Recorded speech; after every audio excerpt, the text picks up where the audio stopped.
In other news, according to a New York Times report, Israeli spyware was again used, this time by the Mexican government, to target journalists investigating the cartels, all of whom are colleagues of investigative reporter Javier Valdez, who was killed last year. ILTV correspondent Joy Gavillon is here with the details. Thanks, Aaron. So to be specific, we're talking about the Pegasus spyware developed by the NSO Group, an Israeli company that is based in Herzliya and that sold this technology to multiple countries, including Saudi Arabia and now the Mexican government. And it all starts with the death of one of Mexico's best reporters on drug trafficking, journalist Javier Valdez, who was shot dead last year.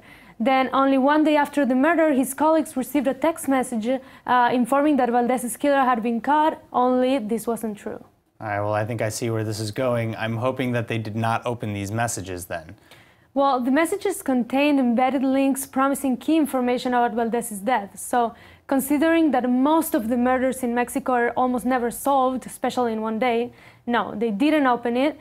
They were suspicious of the messages right away, and we could say that this was a very smart move from them, because Canadian internet watchdog Citizen Lab after discovered that the texts were actually infected. I see. And here's where the Pegasus software comes in then, I'm assuming. Yes, because that's exactly what they found. They found this Israeli spying tool that was intended to hack their phones and basically turn the devices into a digital spy that they would carry with them on their pockets like all day long. And most of the journalists that were targeted work at the Rio 12 news site, the same place Valdez used to work at.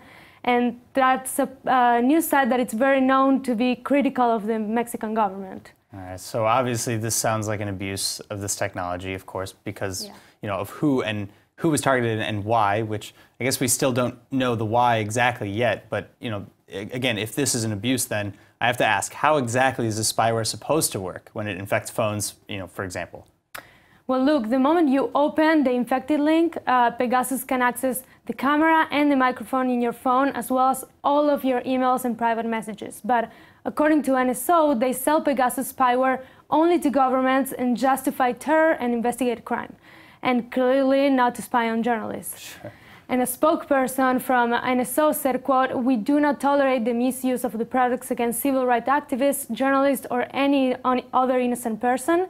If there is a suspicion of misuse, we investigate it and we take the appropriate actions, including suspending or terminating a contract." All right, well, so that sounds promising if they follow through with that.